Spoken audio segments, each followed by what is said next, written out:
Halo sahabat Suksespedia, selamat datang kembali di channel kami.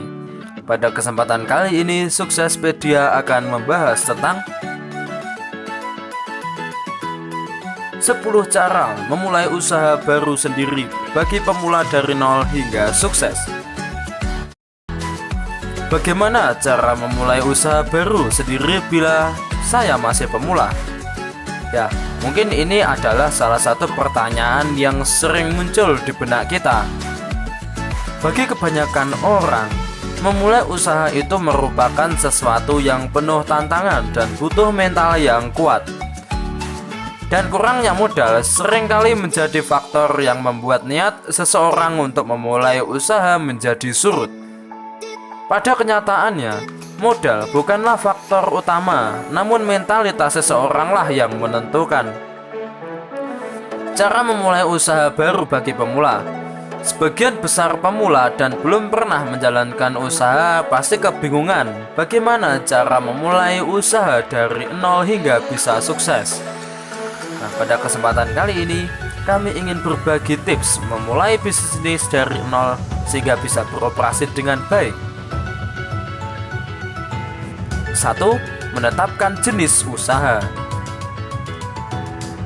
Poin ini sangat penting karena berhubungan dengan minat Anda dan tren bisnis jangka panjang. Kebanyakan orang lebih memilih bisnis yang sedang booming karena dianggap langsung menghasilkan uang.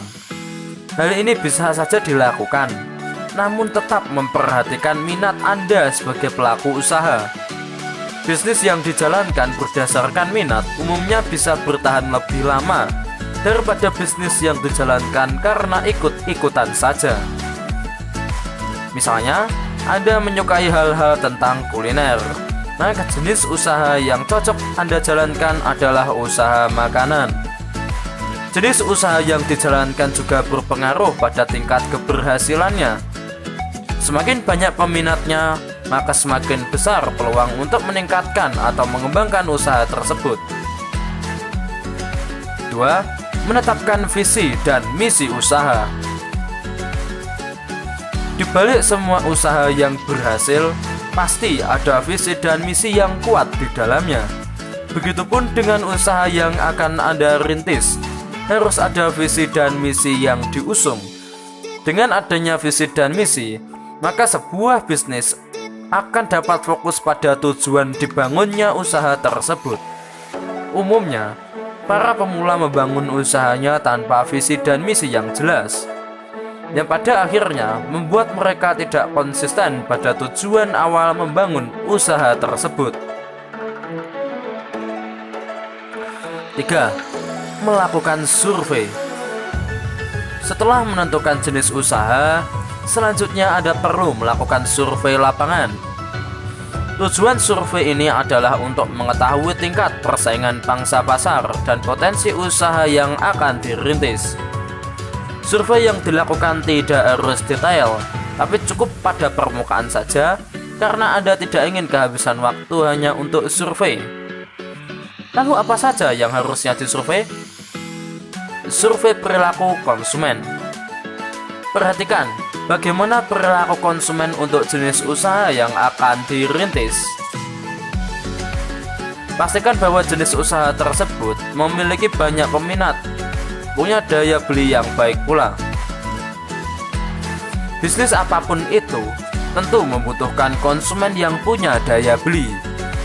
Semakin besar pangsa pasar jenis usaha tersebut, maka potensinya juga semakin menjanjikan. Survei tingkat persaingan.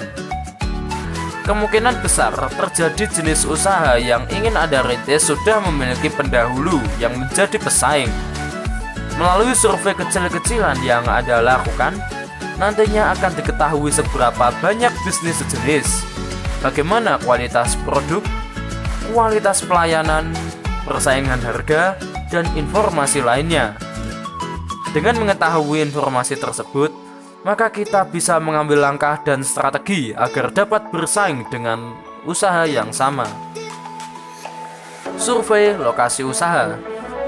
Banyak yang mengatakan bahwa lokasi sangat berpengaruh pada keberhasilan suatu bisnis.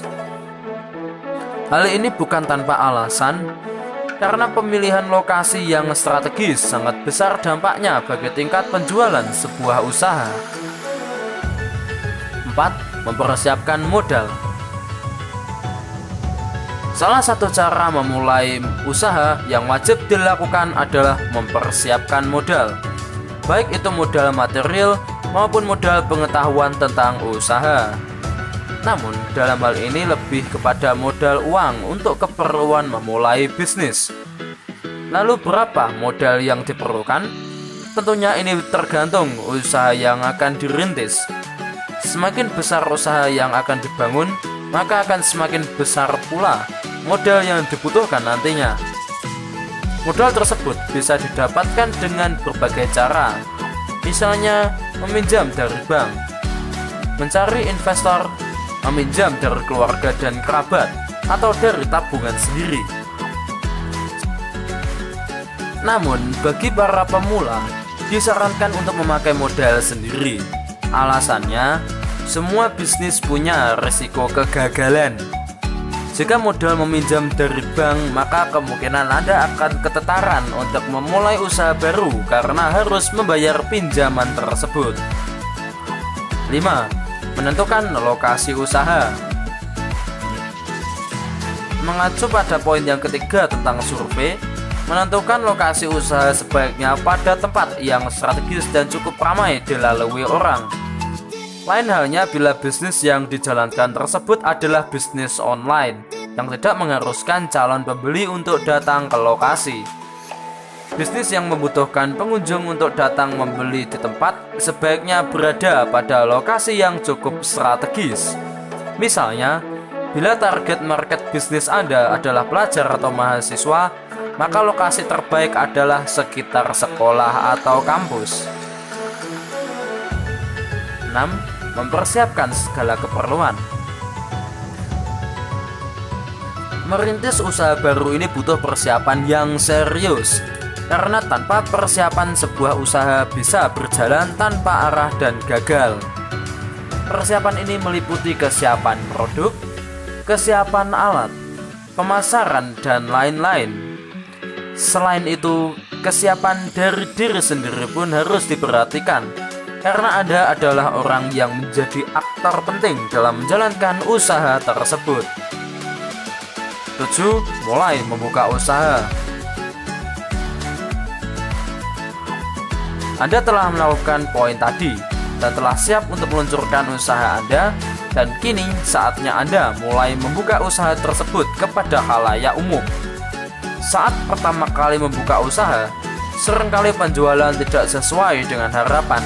Hal ini bisa karena usaha Anda belum banyak diketahui atau konsumen belum mempercayai usaha Anda tersebut.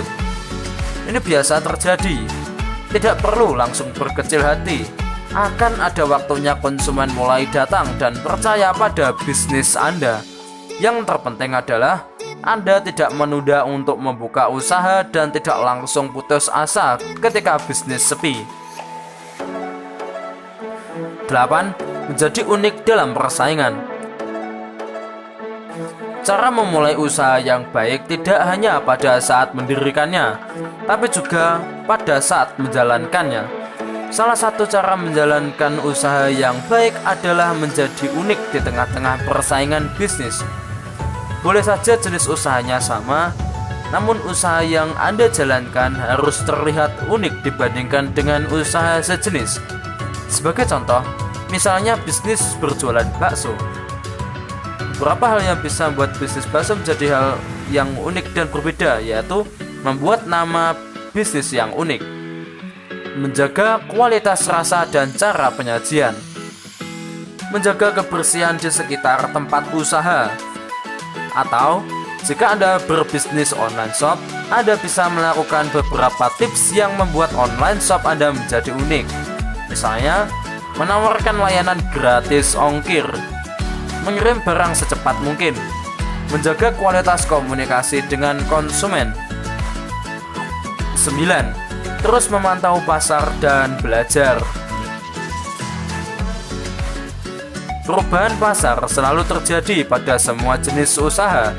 Jika ingin tetap bertahan pada suatu bisnis, maka wajib hukumnya untuk selalu memantau perkembangan pasar. Selain itu, para pengusaha juga tetap harus mau belajar mengikuti perubahan yang terjadi. Sebagai contoh, jika zaman dulu belum ada pemasaran online, maka para pengusaha zaman sekarang harus memiliki pemahaman tentang dasar internet marketing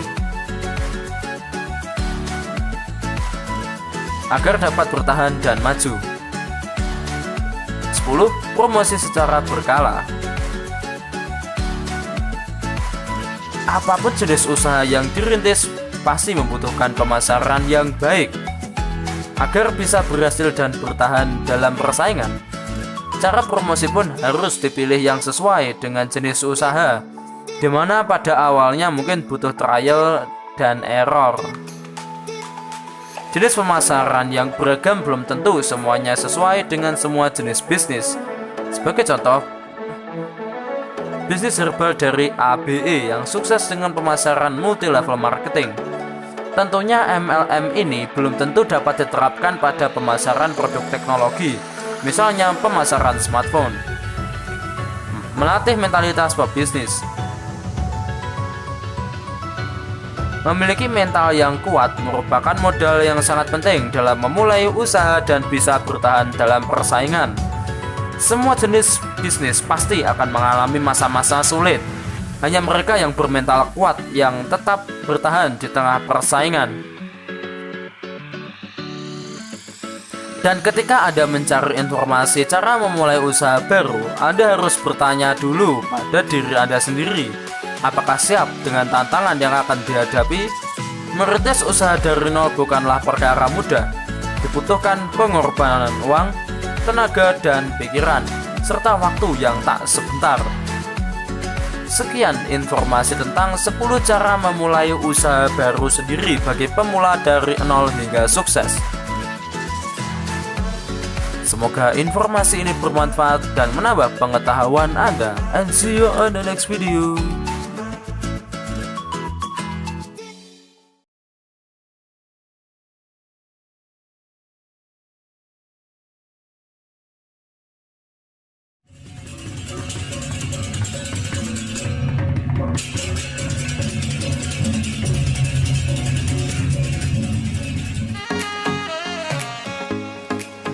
Apa sih yang kalian pikirkan ketika melihat tempe? Digoreng, dibacem, disanten, gitu-gitu aja kan? Nggak bosen? Nah, dari masalah itu, saya berpikir, wah, tempe ini banyak potensinya loh. Kalau di luar negeri, orang bilang tempe is the next gold. Nah, kalau di Indonesia gimana?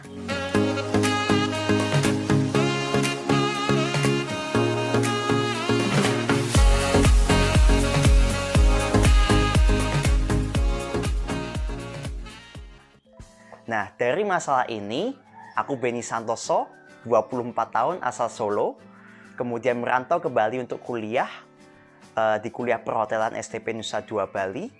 Saya berpikir karena tempe ini unik, akhirnya saya jadiin project kuliah saya. Saat itu saya bikin tempe dua macam, ada tempe rasa bawang putih dan juga tempe rasa keju. Bayangin kan, tempe di pasaran kan biasa. Kenapa nggak kita kasih flavor aja? Nah, percobaan pertamaku dengan tempe keju itu berhasil. Ketika kalian nyoba, ada rasa kejunya enak, maknyus. Tapi yang tempe bawang putih, waduh, nyoba berapa kali gagal mulu. Masuk akal sih, bawang putih kan ada antibakterinya. Jadinya tempenya gagal mulu. Akhirnya saya bingung kan, ini udah 6 bulan project, udah selesai mau diapain. Biar nggak mubazir, aku bilang ke teman-temanku, nanti tempe ini bakal aku jadiin usaha loh. Beneran deh akhirnya kejadian. Akhirnya aku mulai buat tempe. Ya aku kasih nama ini tempe. Innovate New Idea with Tempe. Jadi awal mula saya buat tempe karena udah pengalaman sebagai project akhir kuliah ya. Akhirnya saya buat lagi. Ketika itu bulan Desember saya pindah ke area Ubud. Saya buat tempe tuh. Hampir 1 kampil 25 kilo kedelai saya buat jadi tempe. Tapi hasilnya gagal semua, gagal total.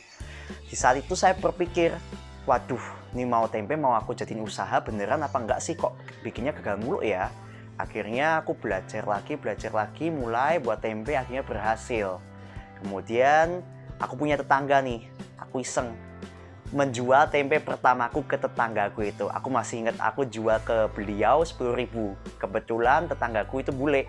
Dia kan lihat aku proses bikinnya kan, dia kayak mungkin ada perasaan kasihan ya, ini orang kok bikin mulu, gagal mulu, bikin mulu, gagal mulu. Akhirnya apa sih dia tempenya, kemudian dia beli 10.000. Kemudian dia bilang, kamu nggak bikin nih tempe model-model lain, kok bikinnya tempe polos saja. Akhirnya aku kepikiran, aku olah apa ya tempe, kok kayaknya masa aku jual polosan aja.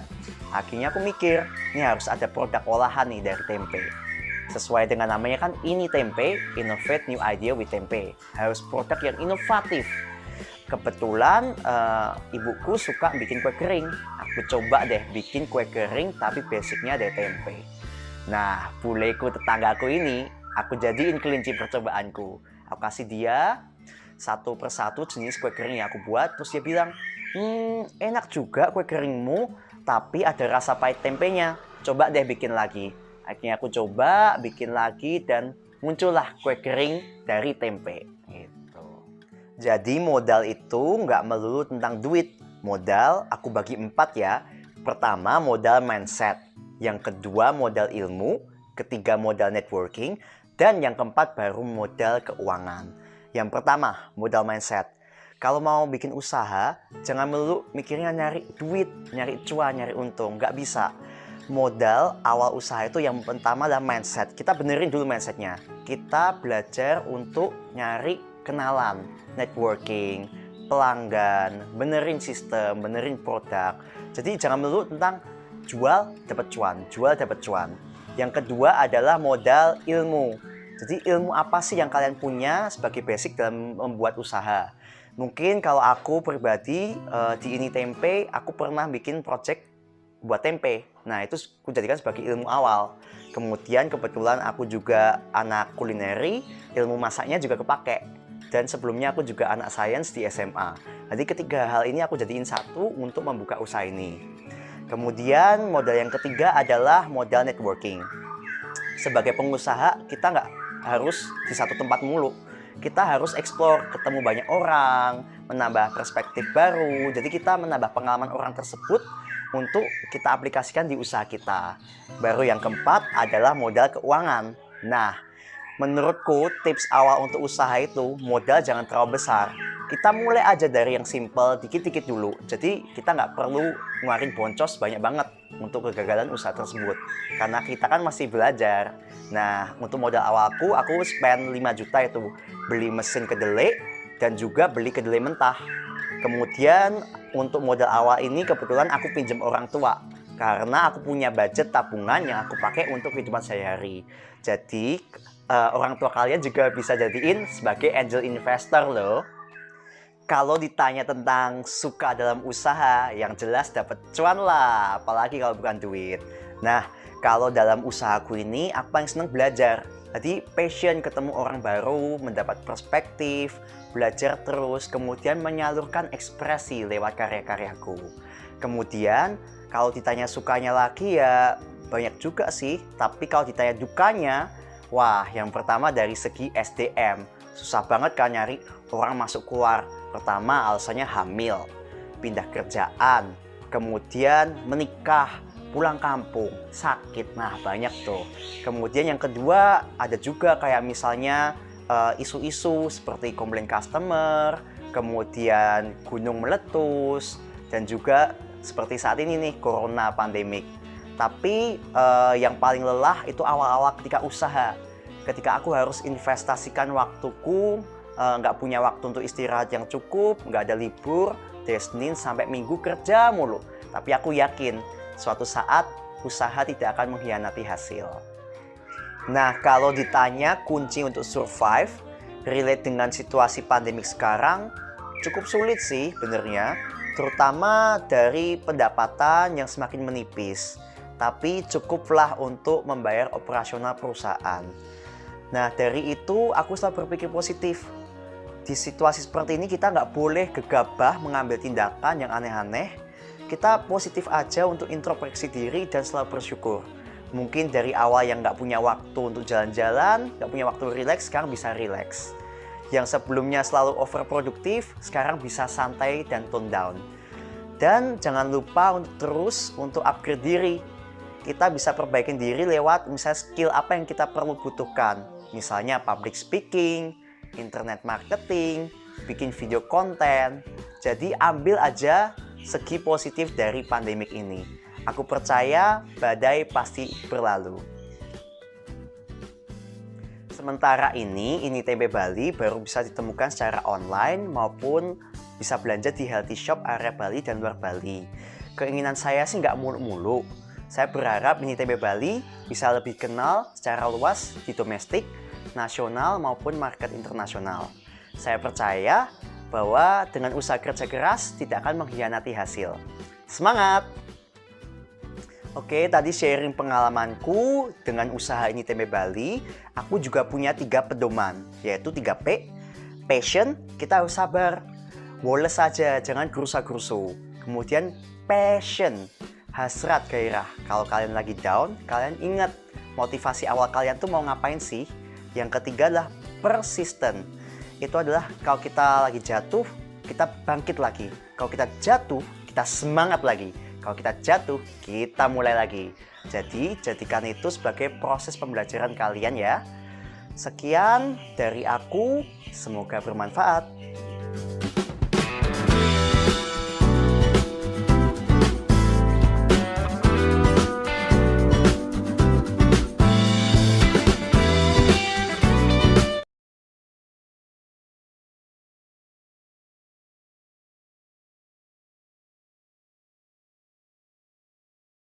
Saya dikasih bangkrut itu sama Allah itu nggak dikasih kisi-kisi guys, besok bangkrut ya, itu nggak dikasih.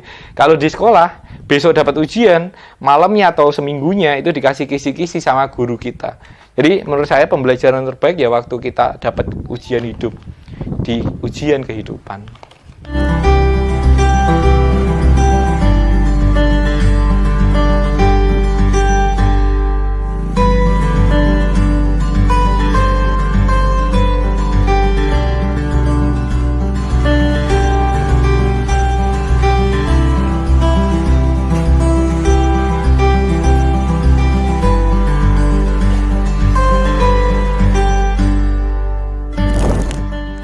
Bismillahirrahmanirrahim. Assalamualaikum warahmatullahi wabarakatuh. Nama saya Bagas Alimpat, Panggraita Purwateksa. Teman-teman semuanya bisa panggil saya Bagas. Kalau reseller manggil saya Kak Bagas gitu. Saya lahir asli Kediri 2 Mei 1997. Jadi usia saya sekarang, tepatnya video ini dibuat, itu 22 tahun. Dan usaha saya bergerak di bidang cemilan atau makanan dengan berbagai merek macam. Untuk ini semua di anak perusahaannya FCK Corporation. Ya sebenarnya saya bikin jamur crispy ini, saya bikin FCK ini sebenarnya dari kebangkrutan awalnya dulu. Jadi waktu itu saya memulai bisnis, saya memulai awal itu sebenarnya bukan dari cemilan atau jamur malah, tapi saya memulai itu dari awalnya dulu reseller alat sulap. Lalu setelah itu saya reseller di situ sampai kelas 1 SMA. Jadi kelas 3 SMP waktu itu sampai kelas 1 SMA saya memulai bisnis baru lagi. Karena waktu itu di alat sulap ini kiranya sudah jalan dan ternyata di pertengahan alat sulap ini saya jualan, saya diajak ikut seminar. Ikut seminar yang di dalamnya itu ternyata seminar multi-level marketing.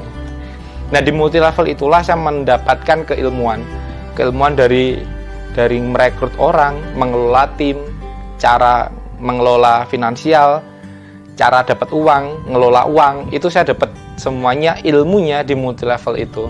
Tapi sayangnya di pertengahan jalan legalitas di multi level itu nggak ada, alias itu multi level bodong. Dan sedangkan waktu itu saya puncak-puncaknya mendapatkan, kalau di multi level namanya super leader gitu. Jadi bukan hanya leader, tapi ada super leader yang di sini kita punya downline itu hampir ratusan kalau nggak salah waktu dari kelas 2 SMA waktu itu. Nah, dari downline ini saya karena beban moral dan moral sama mereka, karena saya yang merekrut mereka tapi legalitasnya nggak ada si multi level ini, akhirnya saya beralihkan bisnis atau mengalihkan bisnis teman-teman semua, downline saya dan saya juga, saya ikutkan mereka ke komunitas. Namanya komunitas manusia membantu manusia, alias MMM. Itu 2015. Jadi kelas 3 SMA saya ikut MMM itu, ikut komunitas itu. Saya nggak tahu itu komunitas apa, namanya juga usia masih 16 ke 17 tahun. Dan ternyata upline saya juga ada di situ, dan upline saya pun mengatakan kalau ini adalah komunitas semacam investasi. Dan ternyata skemanya itu Ponzi. Dan saya juga nggak tahu apa itu skema Ponzi gitu. Tapi anehnya meskipun ini nggak masuk akal, tapi masuk rekening gitu. Jadi dengan posisi saya waktu itu punya uang, punya finansial, saya ikut di situ dan diem saja, nggak ngapa-ngapain. Jadi uang yang saya masukkan pertama dulu 20 juta, itu nggak kerja, nggak ngapa-ngapain, dapat 6 juta. Jadi dapatnya 26 juta. Lalu semisal kita mainkan lagi 30 juta, nggak ngapa-ngapain 30%, itu dapat 9 juta. Kalau sudah seperti itu, yakinkah kita mau melanjutkan untuk bekerja? Kan nggak mungkin ya, mending saya tekuni ini, dan ini terbukti membayar, dan karena ini sudah terbayar, sudah mendapatkan hasilnya saya, nah saya akhirnya memberanikan diri untuk merekrut investor. Nah disitulah awal keserakahan saya. Sama Allah saya ditegur melalui money game ini, komunitas money game ini. Nah, investor yang saya rekrut totalnya dulu 2015 saya merekrut total ada 110 juta rupiah. Jadi saya nggak modal sendiri, saya modal sendiri plus saya dapat modal dari investor. Investor saya masukkan, modal saya masukkan, laba saya masukkan, dan saya nggak ngambil laba sama sekali. Biar apa? Biar modalnya tambah gede. Semisal masuk 200 juta, teman-teman bisa bayangkan 200 juta ini dapat 30%-nya, dapat 60 juta setiap bulan. Dan qadarullah waktu itu 2015, tepatnya waktu saya menjelang ujian nasional kelas 3, saya mendapatkan kado istimewa sama Allah di Sweet 17 saya, 17 tahun. Semua modal laba dan sebagainya investor yang saya masukkan ke website ini, ternyata websitenya scam, hilang. Dan ternyata website ini sudah terblokir sama pemerintah, dan semua situs-situs waktu itu juga hilang. Jadi semua website money game, judi online, skema Ponzi, multi level abal-abal, itu ketika 2015 kita ketik websitenya, itu keluarnya internet positif.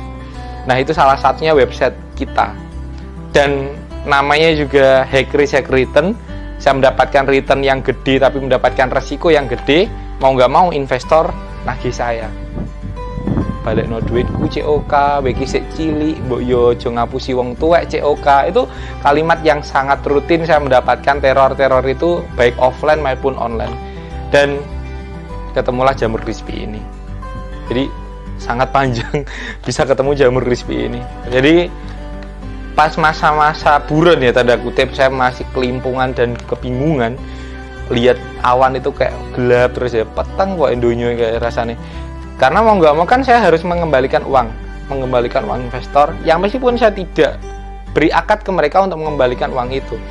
Nah waktu itu saya coba untuk sharing ke om saya. Jadi waktu itu ada om saya yang petani jamur tiram. Nah awalnya itu saya cuma membantu untuk ngopeni jamur tiramnya om gitu. Jadi untuk mengelola jamur tiramnya om saya. Nah waktu itu kan ketika petani udah meludak, pasarnya cuma gitu-gitu aja, otomatis kan banyak yang terbuang. Nah saya mencoba untuk menawarkan diri ke om saya, om kalau sisa-sisa jamur tiram yang nggak diterima sama pasar, ini saya goreng jadi jamur crispy gimana? Tapi om selalu sendiri, saya nggak punya modal apa-apa, bahkan saya punya hutang yang harus saya lunasi. Jadi solusinya gimana guys? Ya aku pinjam kompor, minyak, dan macam-macam dari om. Nah dari situlah saya mulai untuk goreng sendiri, bikin tepung sendiri, dan itu semua murni dari fasilitas Google dan YouTube. Kan gak tahu resep apa dan gak kepikiran, masa anak muda itu goreng jamur itu sesuatu yang kemarin tuh belum tak pikirkan, apalagi dengan penghasilan yang kemarin tuh bisa dikatakan sangat luar biasa di usia saya waktu itu. Jadi sama Allah, tapi kan roda kan diputer gitu ya. Jadi dan roda berputar itu menurutku itu rodaku berputarnya sangat cepat, dan menurutku itu pedalnya kayak los mas. Kedol, jadi puter gas pedalnya, tapi kok munyernya panggah ngisor. Malah tambahnya ngisor kapan yang dure, gak apalah, bismillah. Orang tua nggak masalah karena saya bangkrut kan posisi, jadi mau nggak mau kan saya harus survive, harus bisa melunasi itu juga. Dan mereka pun alhamdulillahnya support banget, karena notabene dari pihak ayah pun pengusaha, jadi mau nggak mau apa ya, namanya juga basicnya pengusaha, mereka sangat tahu posisi jatuh bangunnya bisnis itu mereka tahu. Yang kurang sefikrah atau sevisi sama kita itu di keluarga mamah, karena mamah dan sekeluarga besar itu rata-rata PNS, kepala sekolah, pokoknya yang berbau-bau dengan employ atau self-employ. Bahasa lain dari karyawan dan buruh lah kasarnya. Itu jadi, nah tapi yang karena saya di cover sama ayah dan keluarga ini yang rata-rata pengusaha, juga mereka sangat wajar dan maklum sama kebangkrutan saya waktu itu. Dan menurut saya ujian terbaik waktu itu yaitu bukan saat di sekolah. Dan saya berpikir kalau di sekolah kan kita dapat pembelajaran dulu baru dapat ujian. Tapi ketika di ujian kehidupan beneran, kita dapat ujian dulu baru dapat pembelajaran. Saya dikasih bangkrut itu sama Allah itu nggak dikasih kisi-kisi guys, besok bangkrut ya, itu nggak dikasih. Kalau di sekolah besok dapat ujian, malamnya atau seminggunya itu dikasih kisi-kisi sama guru kita. Jadi menurut saya pembelajaran terbaik ya waktu kita dapat ujian hidup di ujian kehidupan. Dan jadi saya murni dari situ, saya laba ditahan kan, karena sudah terbiasa nggak punya uang. Jadi mau nggak mau ketika ada uang pun ya sangat terbiasa saya juga memposisikan untuk tidak punya uang.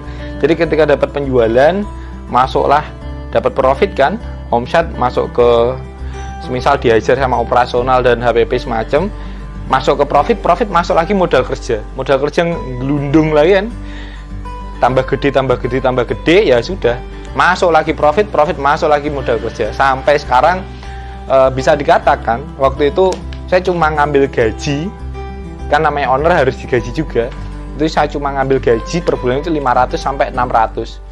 Tapi semua karyawanku gak ada yang segitu, mesti di atasku semua. Jadi owner sama karyawan lebih gede gajinya sama lebih gede karyawannya daripada ownernya. Tapi mau nggak mau karena ya itu mereka berusaha untuk kita dan kita pun membutuhkan mereka untuk mengelola finansial kita.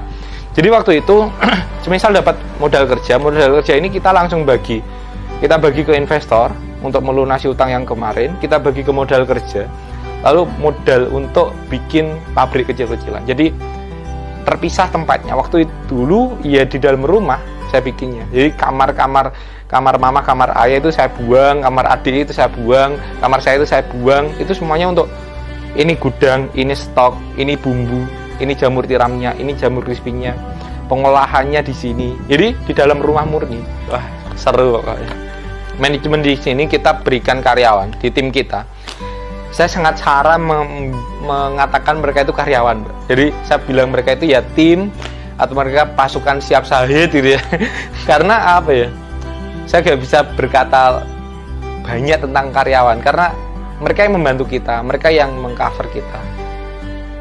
Kalau di total semuanya mulai dari manajemen, back office, produksi, terus packing, ngemas dan sebagainya macam itu 34 orang.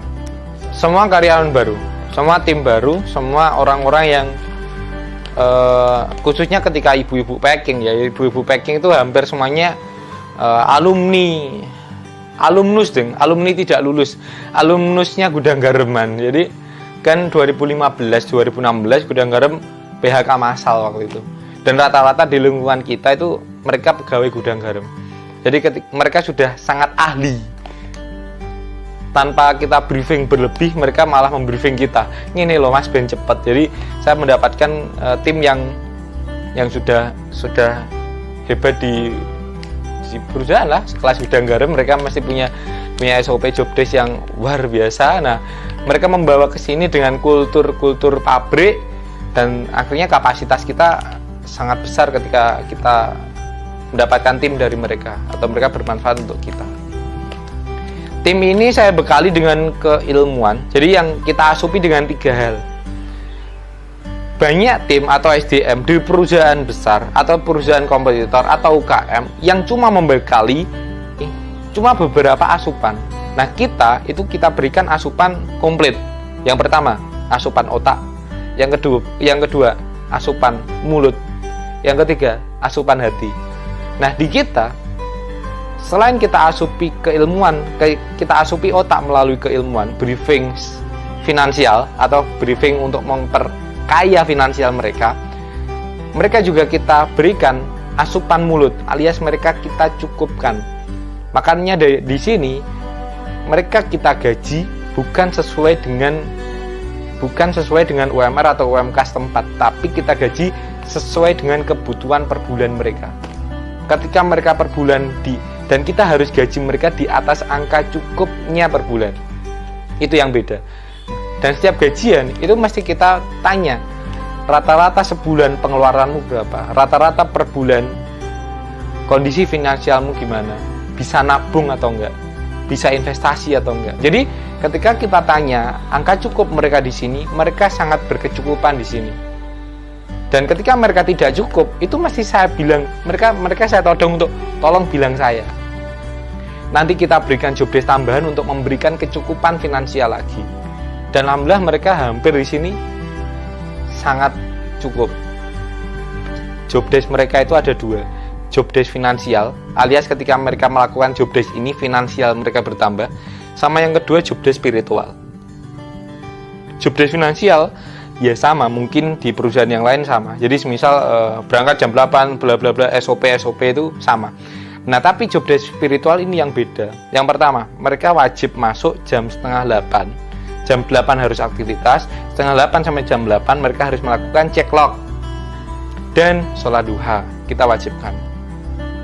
Lalu setelah itu kita masuk duhur, kita tuliskan bukan isoma tapi so'ima, sholat istirahat makan.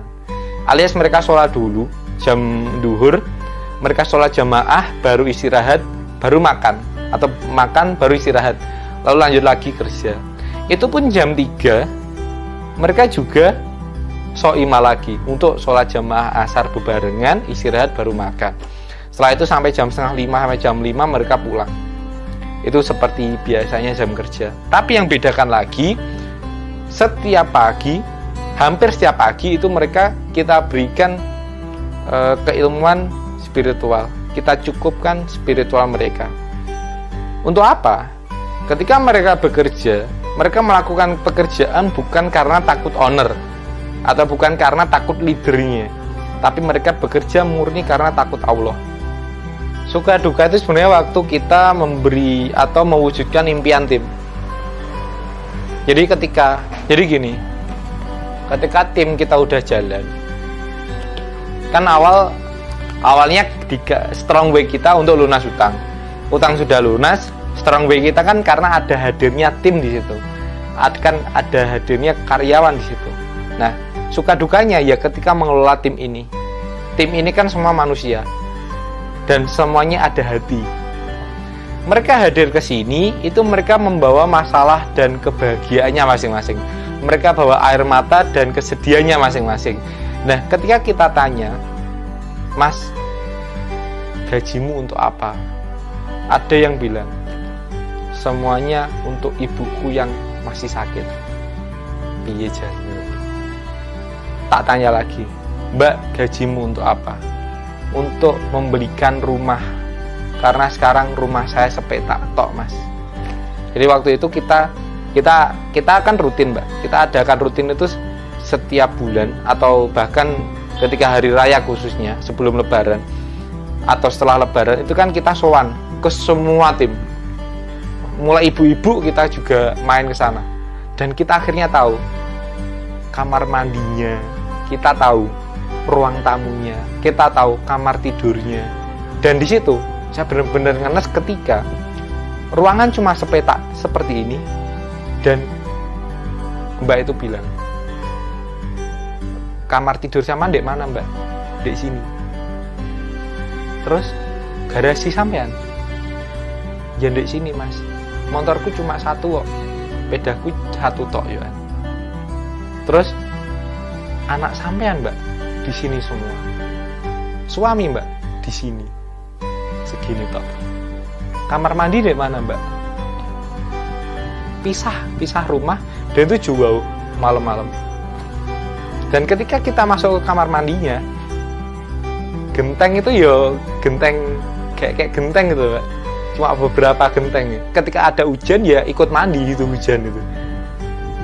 Dan tanah itu ya tanah biasa, nggak ada keramiknya. Itu kamar mandinya. Nah, ketika momen seperti itu, yakinkah kita ketika dapat laba yang besar, perusahaan ini membesar, sedangkan tim kita belum tercukupi secara finansial seperti itu, yakinkah kita sebagai owner akan foya-foya, seneng-seneng, beli mobil gak jelas, membesarkan aset gak jelas? Sedangkan posisi mereka seperti itu. Mereka yang 24 jam bekerja untuk kita setiap hari. Mereka yang memeras waktunya, otaknya, tenaganya untuk kita sebagai owner setiap hari. Yakinkah kita sebagai owner arep leha-leha, seneng-seneng, foya-foya? Sedangkan mereka kehidupannya masih seperti itu. Mereka ada namanya di kita. Kan ada gaji pokok seperti biasa, teman-teman tahu. Ada target, ada komisi dan macam. Ada kita tambahkan namanya gaji ibu. Itu gaji yang kita berikan khusus untuk karyawan dan karyawan berikan untuk keluarganya. Entah itu bapaknya, ibunya, kakeknya, atau siapa yang masih hidup. Dan waktu itu ketika kita tanya, ada waktu itu yang gaji ibu, ketika saya tanya, digunakan untuk apa? Dan mereka bilang, dibuat nonton ibuku. Wongin duweso Mbak, di tengah sawah seperti ini kan. Dan dia bapak ibunya itu mereka traktir nonton gak sampai 100.000 kan itu, tapi bahagianya luar biasa. Dan bapak ibu mereka gonceng motoran tumbuk telu dek Golden, mereka masuk di ruangan gelap dengan speaker yang deng deng deng deng deng, nangis haru Mbak, bahagia mereka. Dan disitulah ternyata kesuksesan yang sebenarnya menurut saya. Ketika kita sudah bisa membahagiakan orang lain melalui jerih payah kita, melalui kesuksesan kita, dan mereka mendapatkan impact-nya semua. Itu yang Masya Allah. Disitulah ada doa, ada perjuangan, dan kita owner, kita pemilik usaha. Ada jalan rezeki yang Allah titipkan untuk menjadi jembatan rezeki ke mereka. Jalan rezekinya melalui siapa? Melalui kita. Tim itu, apalagi khususnya tim saya mengatakan mereka itu bukan sekedar manusia, itu mereka tim siap sahih itu mereka. Karena apa? Ketika kita posisi kondisi semisal penjualan menurun, mereka siap mati-matian untuk membantu penjualan kita. Padahal itu usaha kita. Harusnya kan yang mati-matian itu kan kita. Tapi enggak. Mereka yang mati-matian bagaimana caranya usaha ini tetap survive dan berjalan. Ketika kondisi finansial kita menurun, mungkin karena waktu itu ditipu supplier, ditipu sama partner dan macam-macam, tim kita yang bilang, Mas bulan ini saya nggak digaji nggak apa-apa. Itu pernah waktu, tapi cuma sekali toh, 2018 bulan Januari. Dan mereka bilang gitu, kurang hebat piye. Saya sampai sekarang yang kesulitan di tim adalah ketika mereka melakukan kesalahan dan saya bingung mengeluarkan mereka. Jadi ketika mereka melakukan kesalahan atau mereka nggak melakukan SOP dan job desk dengan baik, atau mereka melanggar etika, adab dan macam-macam, kan saya hadir untuk mengeluarkan mereka. Dan mereka menjawabnya gini Mbak, aku tetap di FCK nggak apa-apa, sampean nggak usah gaji. Aku tetap melakukan tugas dan job desk. Yang penting saya mendapatkan lingkungan dan teman-teman keluarga senyaman ini Mas. Sudah selesai kita.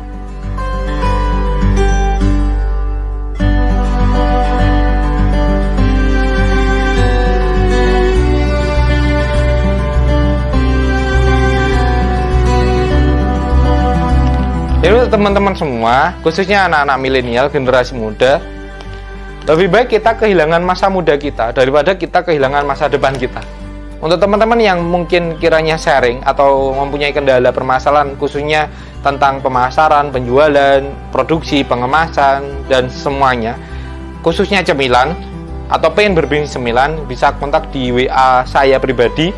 Ini bukan WA admin, di nomor 085 736 377 247 WA. Instagram saya @bagasali4_FCK. Saya sering sharing di Facebook juga di Bagas Ali 4 Pangrita Purwateksa. Terima kasih atas perhatiannya teman-teman semua. Semoga berjumpa di kehidupan nyata alias offline. Sampai jumpa di surga. Wassalamualaikum warahmatullahi wabarakatuh.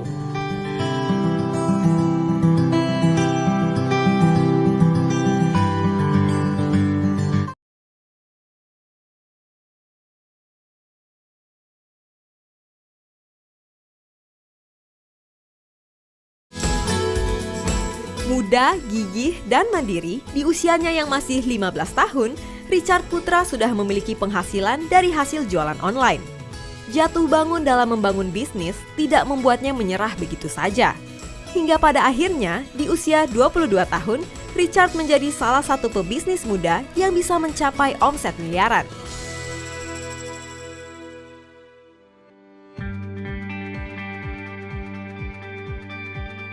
Jadi saat awal mulai bisnis, saya waktu itu masih usia 15 tahun. Nah, kenapa saat saya usia 15 tahun udah kepikiran untuk mulai bisnis? Karena pertama saat itu kita lagi ada perekonomian keluarga kurang bagus. Dan jujur dari saat saya SMP kelas 3, emang waktu itu ada berapa bulan nggak ada bayar uang sekolah saat itu. Jadi dalam arti waktu saya berpikir, saya nggak bisa kayak gini terus, saya nggak bisa ngandalin orang tua. Saya berpikir gimana caranya saya bisa jualan produk. Kalau kita mau mulai bisnis, saya usia 15 tahun gak punya modal sama sekali. Nah, cuma waktu itu memang saya punya banyak kendala. Saya adalah orang introvert, saya minder banget. Cuma saya berpikir kalau saya gini-gini terus, tentu masa depan saya suram. Saya harus mencari sebuah peluang di mana saya bisa jualan dimanapun, kapanpun, dan tidak harus bertemu dengan banyak orang. Disitulah saya mulai berpikir untuk jualan online.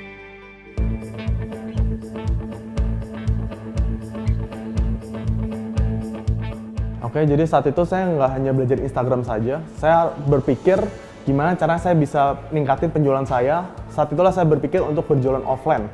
Jadi waktu itu saya sekalian jualan online, saya juga sekaligus jualan offline. Saya mulai sadar bahwa saya harus belajar. Ya, jadi saat itu saya mulai belajar skill-skill digital marketing, saya mulai ikut seminar, mulai ikut workshop. Bahkan saya waktu itu ingat sekali saat saya lagi ikut seminar, itu seminarnya kebetulan pembicaranya Meridiana saat itu. Jadi saya berpikir, wah kalau dia saja bisa sebagai seorang wanita, masa saya sebagai seorang pria, saya malah banyak mengeluh. Jadi disitulah awal dimana saya mulai belajar lebih banyak lagi, saya mulai bekerja lebih keras lagi tanpa melihat namanya hari libur, tanpa melihat namanya teman-teman saya mungkin lagi bersenang-senang di luar sana, masih menikmati namanya indahnya sekolah, indahnya beraktivitas, dan indahnya bersenang-senang saat masih usia muda. Karena saya percaya kalau saya bisa bekerja keras di usia muda, saya bisa sukses di usia muda juga.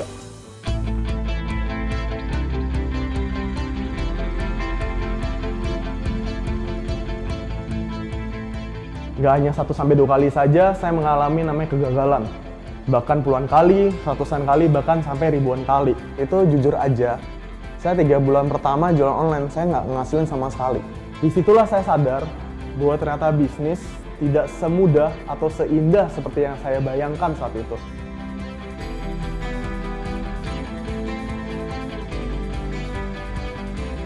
Kenapa saya bisa bertahan? Jadi proses yang saya lakukan saat itu adalah selagi saya belajar, selagi saya praktek gila-gilaan jualan online saya juga udah mulai membangun namanya tim bisnis online.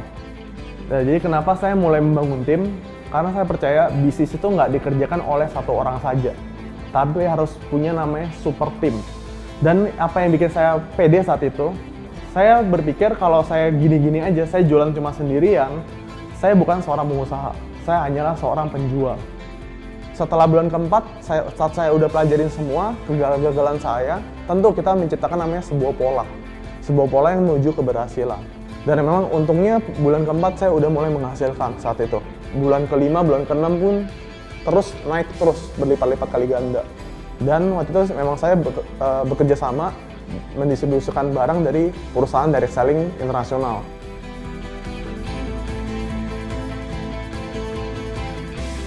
Mungkin banyak orang yang bertanya kepada saya kenapa saya bisa sukses di usia muda, kenapa saya bisa mencapai penghasilan dan omset tertentu.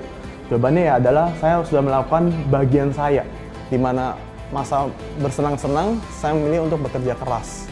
Itulah nilai-nilai yang saya tanamkan ke dalam diri saya. Pertama, disiplin. Tentunya juga adalah hubungan dengan Tuhan. Jadi setiap pagi saya pasti tentunya mengucap syukur dulu. Saya tentu juga berdoa. Baru setelah itu sisa-sisanya adalah kita serahkan sepenuhnya kepada Tuhan.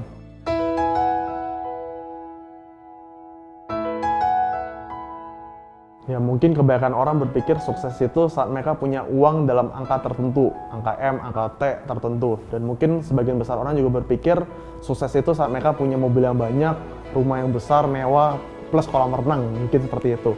Nah cuma kalau menurut saya sendiri, opini saya pribadi, sukses itu adalah saat kita bisa bantu banyak orang untuk jadi lebih berhasil. Nah jadi di mana saat saya dari usia 16 tahun sampai sekarang, saya percaya sekali saya bisa berhasil karena saya bisa bantu banyak orang menjadi lebih berhasil. Dan saya ingat sekali di firman Tuhan juga ada mengatakan bahwa ada 2 hukum di dunia ini. Nah di hukum itu tertulis pertama adalah kasihilah Tuhanmu dengan segenap hatimu dan segenap jiwamu. Dan hukum yang kedua adalah kasihilah sesama manusia seperti dirimu sendiri. Dan saya percaya 2 hukum itu adalah yang melambangkan kesuksesan saya. Dan itu adalah arti sukses bagi diri saya sendiri. Kalau menurut saya pribadi, kunci sukses saya di usia muda adalah saya berani untuk memulai. Apapun kegagalannya, apapun prosesnya, kita harus berani ngelakuin dulu. Dan yang kedua adalah kita berani untuk konsisten. Ya, karena nggak semua hal, nggak semua jalan bakal seindah atau nggak semulus yang kita bayangkan. Kita harus nikmatin namanya prosesnya terlebih dahulu. Itulah kunci sukses keberhasilan saya sampai sekarang.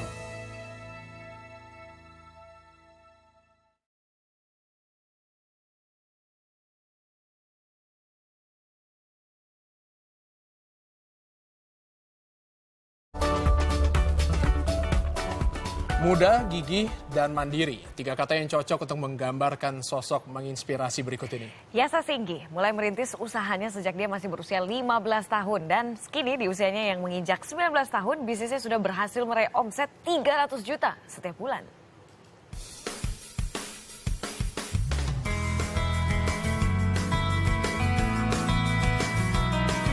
Masa tua yang nyaman tidak hadir dari masa muda yang leha-leha. Jauh lebih baik kita kehilangan masa muda daripada kita kehilangan masa depan. Yasa Singgih umurnya 19 tahun. Di usia belia, Yasa mampu memiliki rumah ini dengan merogoh koceknya sendiri. Dan melalui usahanya di bidang fashion khusus pria, Yasa kini memiliki omset ratusan juta rupiah per bulan. Namanya Men's Republic. Sederet artis dalam negeri pun tampil mengenakan produknya. Mulai dari baju, jaket, hingga sepatu. Salah satunya aktor muda Ge Pamungkas. Nggak tahu sih, serius. 11 tahun? Bisnis? Ya kaget lah, karena kalau gue ingat waktu umur gue masih 19 tahun, gue masih kuliah dan masih ngabisin duit orang tua. Nyaman dan sesuai dengan selera. Alasan Ge menggunakan produk milik Yasa. Tak sedikit tokoh yang Yasa berikan secara cuma-cuma produknya. Tujuannya untuk media promosi.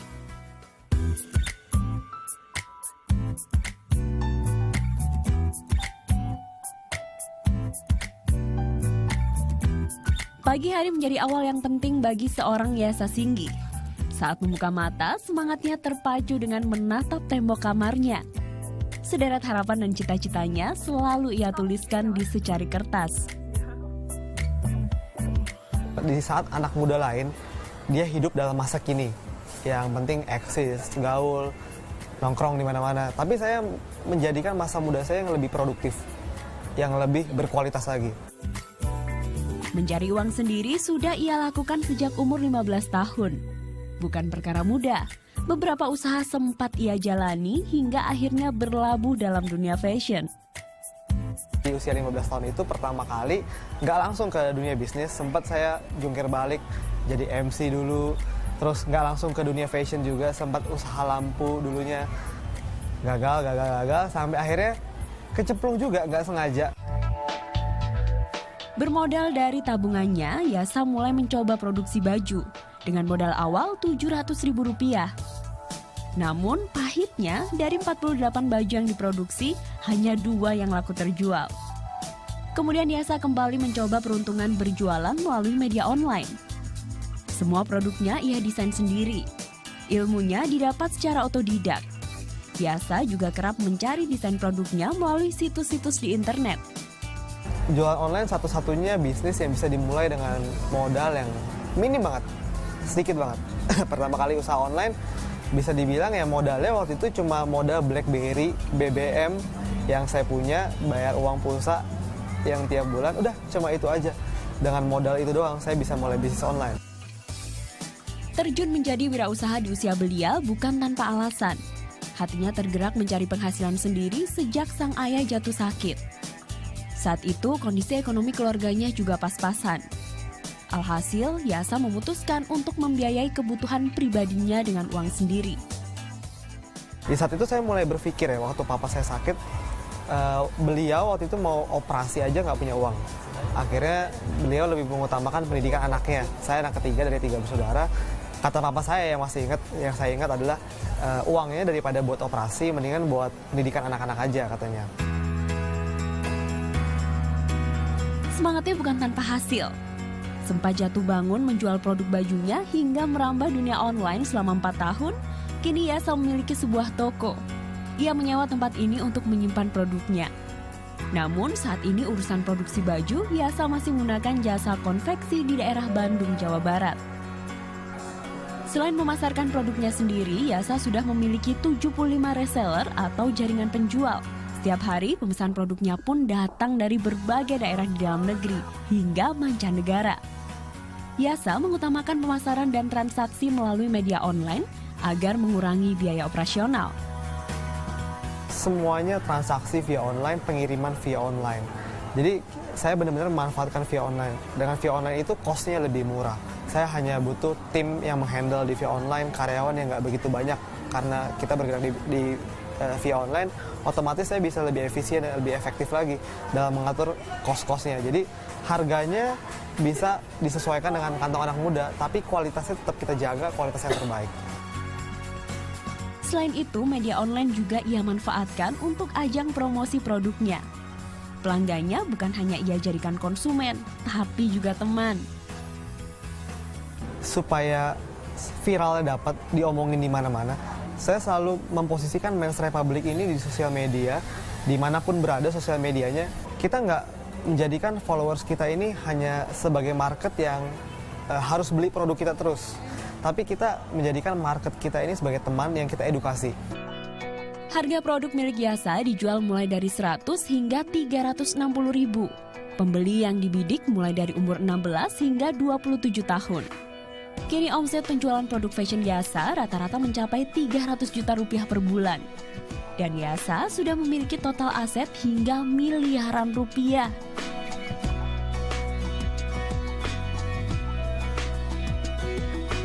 Selain sebagai pengusaha muda, kini Yasa masih menyelesaikan pendidikan strata satunya jurusan marketing komunikasi di Universitas Bina Nusantara.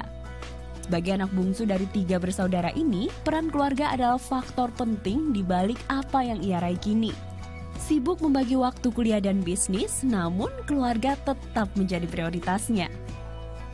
Sosok adik yang ambisius, kalau sudah mau sesuatu dia fokus, tapi sayangnya jadi lupa segalanya kadang-kadang. Dia jadi mungkin nggak ngelihat kiri kanannya, umur segini punya pengalaman apa. Cuma saya pikir kalau emang dia ada niat, ya udah, go ahead.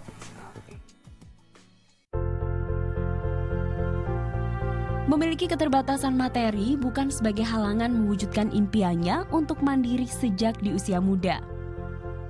Seenggaknya dari muda ada satu start yang kita mulai lah buat ngejar impian kita. Ayu Wardani, Alma Silva melaporkan untuk NET.